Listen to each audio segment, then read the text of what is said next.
Trump, ex-presidente dos Estados Unidos e candidato pelo Partido Republicano, é condenado pela justiça americana por fraudes contábeis na casa de $130 mil por conta de um caso extraconjugal com a ex-atriz de filmes adultos, Stormy Daniels. O que significa? Ele vai ser preso? Ele pode ser candidato a presidente? O que vai acontecer no futuro das eleições americanas, que acontecem daqui 5 meses? Falar um pouquinho também, pessoal, sobre a Rússia, que criticou essa condenação, alegando que isso mostra a distorção da democracia nos Estados Unidos, e falar um pouquinho também, pessoal, sobre a aprovação por parte dos Estados Unidos, com a confirmação de Antony Blinken, e também da Alemanha, da cessão de armas ocidentais para serem utilizados contra o território da Rússia. A Rússia alega que isso já é feito há muito tempo, mas fala, a gente pode utilizar um elemento de dissuasão, inclusive nuclear. Membros da OTAN não concordam exatamente com esse processo, vídeo o caso de Viktor Orbán, que fala que a OTAN cada vez mais aproxima o mundo de uma terceira guerra mundial.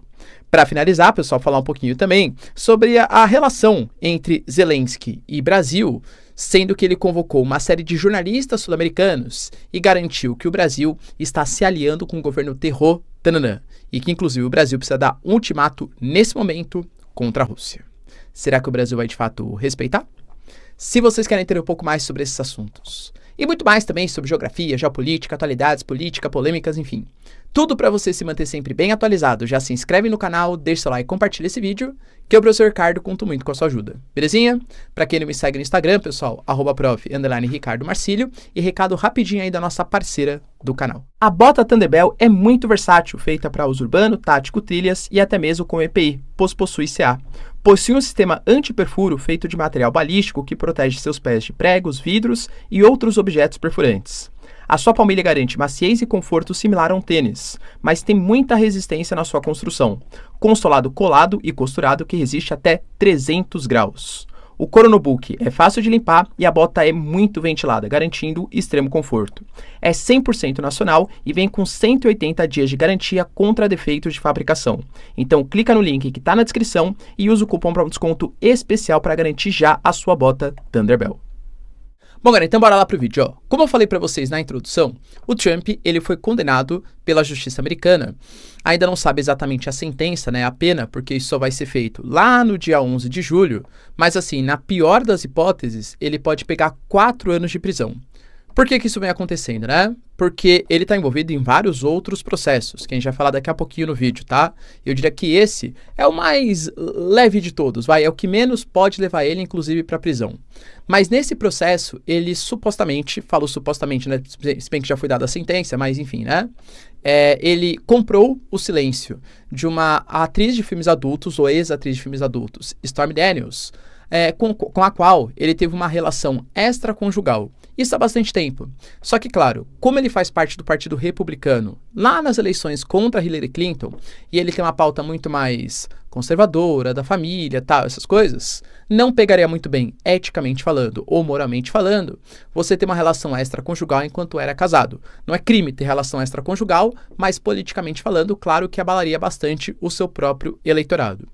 A questão, pessoal, é que ele não declarou isso como gasto de campanha, e aí que está a suposta irregularidade. Ele fala que não, que ele deu o dinheiro para o advogado, que enfim, né?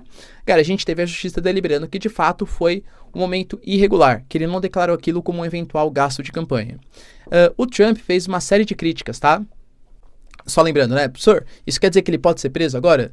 Possivelmente não. A gente está falando de um homem de 77 anos, que é réu primário, né, convenhamos, e é um crime não violento. Então, muito possivelmente, ele vai ser colocado para ter algum tipo de multa, fazer algum tipo de punição, talvez trabalhos comunitários, alguma coisa do gênero, mas dificilmente, claro, ele vai ser preso. Pelo menos não nesse processo, tá? Que, como eu disse, é o mais levezinho de todos. Mas assim, ele reclamou, né? Falou que, por exemplo, ele não pôde dar o seu pronunciamento, tá certo que a gente pega o juiz que condenou, falar que, na verdade, foram os próprios advogados de defesa que não falaram para ele falar, né, que não deixaram ele falar. Ele reclama que o juiz é um cara que é comprado, visto que aparentemente, tá, pessoal, isso começou a ser descoberto. Ele participou, na verdade, financiando campanha do Joe Biden, então aparentemente é um democrata, mas convenhamos que não foi o juiz exatamente que decidiu, né? Quem decidiu foi o júri, que foi escolhido, segundo a justiça americana, com anuência tanto da acusação, quanto também da defesa dos Estados Unidos. E aí, ele foi lá e na Trump Tower, que é a referência ali dele, ele deu uma série de discursos falando que isso é uma perseguição política, que a oposição, o Biden, é um governo cheio de fascistas e por conta disso que essa condenação aconteceu, porque ele consegue movimentar toda a máquina pública. E aí ele já começou a falar uma série de coisas também num tom eleitoral. Claro, né, pessoal? Isso é uma coisa importante, tá? A gente sabe que esses processos, eles eventualmente, né, vamos considerar que levem à prisão do Trump. Olha que coisa interessante, nos Estados Unidos não tem nada que impeça alguém preso de concorrer às eleições. Pelo menos não constitucionalmente. Ah, mas ele não vai ter credibilidade, não vai ser eleito e tal. Galera, de verdade, o movimento hoje nos Estados Unidos está tão polarizado, né, entre, eu diria quase que Biden e Trump, ou Trump e não Trump, que essa condenação, eventual prisão do Trump, vai ser usada até como uma questão política de mostrar perseguição, segundo os republicanos, que o Trump vem sofrendo no país. Então, eleitoralmente falando, isso pode ainda enaltecer, mais ainda, vamos colocar assim, o governo Trump, colocando ele como um cara que vai enfrentar o sistema e por aí vai. Ele vem tornando o discurso um pouco mais forte, mais enfático nas últimas semanas. Por exemplo, na Trump Tower, ele falou eventualmente, por exemplo, de uma questão que o Biden está abrindo o país para todos os imigrantes possíveis, e de fato é um caso que já teve inclusive a polêmica com o Texas, que a gente analisou aqui, né? Biden contra Greg Abbott, se podia usar a polícia de fronteira ou as polícias estaduais. Então a questão da imigração é uma coisa que mexe muito, né, com o eleitorado americano, principalmente da porção mais ao sul, e ele falou que existem imigrantes entrando de todas as línguas, não necessariamente aquelas que nós conhecemos, inglês, espanhol, italiano, e que inclusive está se formando um exército de terror, no país. Falou, por exemplo, que a Venezuela hoje está com as suas prisões completamente vazias, porque os venezuelanos, como política de Estado, estão mandando seus presos para os Estados Unidos e que o Biden sabe disso e está deixando entrar, ou seja, conta com a anuência do governo americano. E falou também do caso da Rússia, inclusive até fazendo uma espécie de aproximação, falando que as medidas estão sendo muito radicais ali, né? Em proteção à Ucrânia, enquanto nem a Europa protege tanto os ucranianos quanto o próprio Estados Unidos. Então, condenou as ações da justiça americana, falou que sim, vai recorrer e aproveitou para fazer, né, claro, uma declaração importante de campanha. Por que eu falo para vocês que isso tende a ser tenso? A gente analisou isso há bastante tempo, né? Todos esses processos, eles vão começar a estourar agora suas resoluções muito próximo do período eleitoral. O caso da atriz Stormy Daniels é o menos emblemático. A gente tem, por exemplo, o roubo de documentos oficiais confidenciais da Casa Branca que estavam na sua mansão na Flórida. Isso é mais problemático. A gente tem, por exemplo, o suposto envolvimento do Trump com a invasão ao Capitólio. Esse também eu diria que é menos, porque fica meio abstrato, né? Então, poxa, será que ele influenciou? Será que os tweets que ele fez, será que contaram? Enfim, também não acho que seja o menos problemático de todos. Mas talvez o mais emblemático seja a questão das eleições na Geórgia. A gente sabe que as eleições dos Estados Unidos, elas funcionam por estado, né? Então, cada estado contém um determinado número de delegados, e aí, de acordo com a votação que teve no estado, todos os delegados vão para um candidato ou para outro. No caso da Geórgia, a Geórgia é conhecido como um swing state, um estado que ora vota em democrata, ora vota em republicano. Então, é um estado muito estratégico. E apesar do Trump contar com a vitória nas últimas eleições, quem venceu foi o Biden, no estado da Geórgia. Tem gravações, supostamente, claro, que o Trump ele teria pedido para alguns representantes do Partido Republicano para procurarem alguns votos ali de última hora para ver se ele podia reverter a votação no estado da Geórgia. Ou seja, pedindo para interferir no processo eleitoral. Penso eu que esse é o mais emblemático de todos. Esse sim, se for comprovado, eventualmente poderia levar à prisão. Lembrando que, mesmo ele preso, ele pode inclusive concorrer ao cargo de presidente. E olha que interessante, ele sendo eleito, ele poderia dar um indulto para ele mesmo que está preso. Seria inédito na história americana, claro. Mas dentro desse momento de polarização, cara, isso pode de fato acontecer. E aí, você acha que isso aumenta ou abaixa a popularidade do Trump nos Estados Unidos? Aumenta ou abaixa a chance dele ser eleito como presidente nas eleições de novembro? Deixa aí nos comentários. Outra questão, pessoal, bem relevante, está ligado à Rússia, que analisando toda essa condenação, já teve palavras não do Putin, mas do Peskov, que é o porta-voz do Putin, colocando que isso claramente é uma perseguição do sistema político americano contra o Trump, fazendo que por vias legais ou ilegais, o Trump, que é o favorito às eleições, não possa vir a concorrer. Vai lembrar, pessoal, que eles também falaram que isso representa como o sistema supostamente democrático dos Estados Unidos é completamente podre. Então eles já aproveitaram, né, para dar aquela criticadinha, porque sabe que os Estados Unidos constantemente critica a suposta democracia que existe na Rússia, com eleições, né, enfim, meio manipuladas e tal. E aí a Rússia falou, tá vendo? A democracia de vocês funciona? Qual que é a autoridade que vocês têm para te criticar a nossa democracia? Professor, mas calma aí. O Putin, então, ele apoia a Rússia, aliás, ele apoia o Biden ou ele apoia o Trump? Eu diria que as declarações são meio conturbadas, vai? A gente teve, por exemplo, o próprio Putin criticando já o Trump, alegando que enquanto o Trump era presidente dos Estados Unidos, foram os maiores números de sanções contra a Rússia e que o Biden é um cara da velha política, é um cara um pouco mais previsível, seria bom ter negócios com ele. Isso o Putin falando. Em compensação, a gente sabe que, principalmente depois da guerra entre Rússia e Ucrânia, o Putin, ele vê o Trump fazendo algumas declarações um pouco mais, não exatamente pró-Rússia, claro, mas, se bem que o Trump já falou, né, que a invasão foi estratégica e tal, mas talvez não tão contra a Rússia como são as declarações do Biden. O Trump já falou, por exemplo, que em uma eventual vitória dele enquanto presidente, a questão da Ucrânia não seria colocada como uma prioridade dos Estados Unidos. Pô, ele tem aquela política, né? Let's make America great again e America first. Ou seja, primeiro pensar nos interesses americanos, para depois pensar nos interesses estrangeiros. E sempre tem aquela suspeita. Professor, houve uma suposta ali, uma relação, né?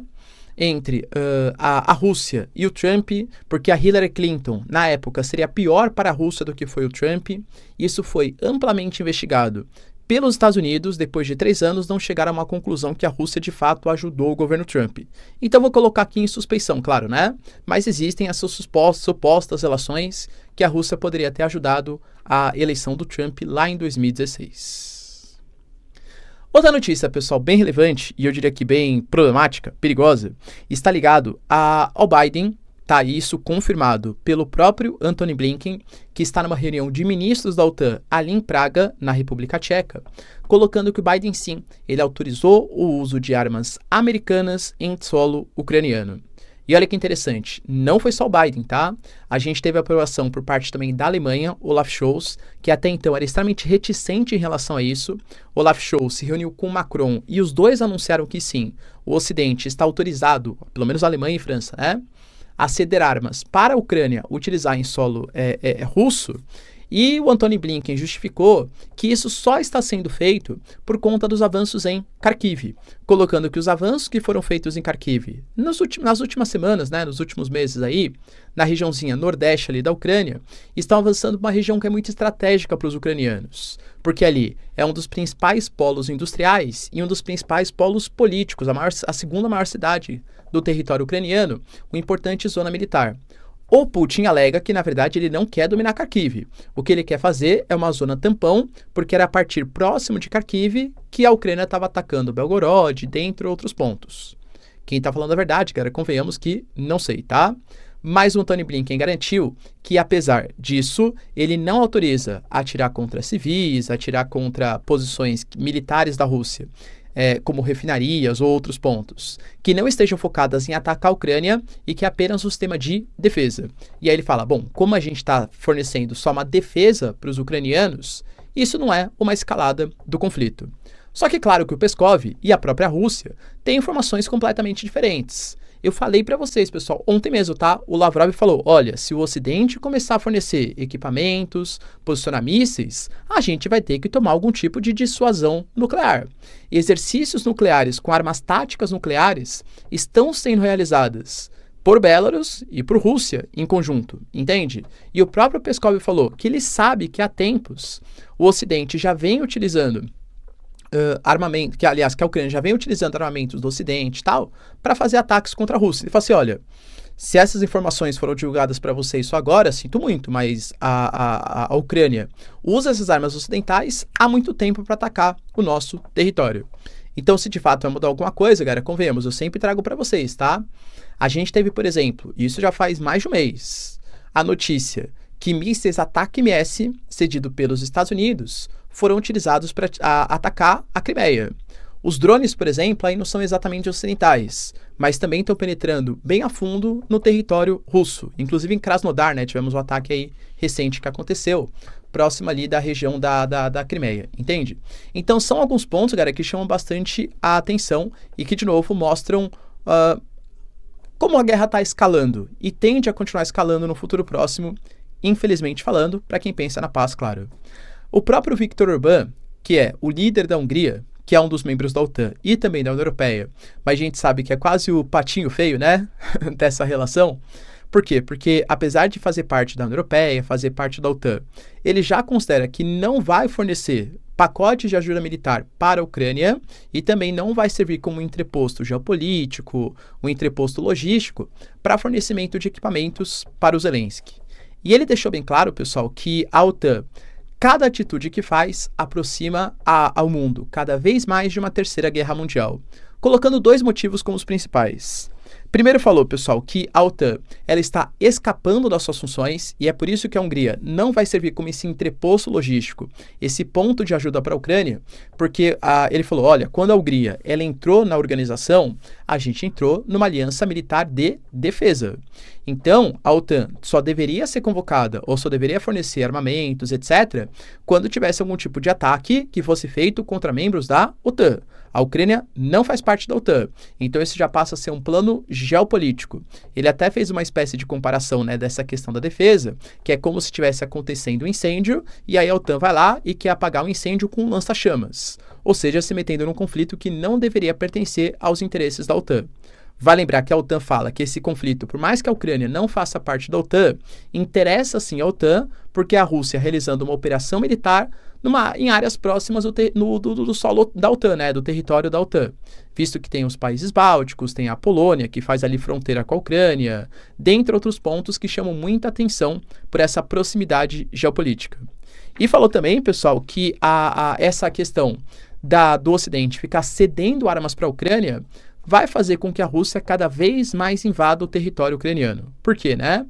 O Putin, ele fala e reforça a questão da necessidade dessa zona tampão por conta dos ataques que a Ucrânia vem fazendo no território russo. Quando o Ocidente vai lá e fornece mísseis de longo alcance, equipamentos de maior tecnologia, a zona tampão também vai ter que ser maior.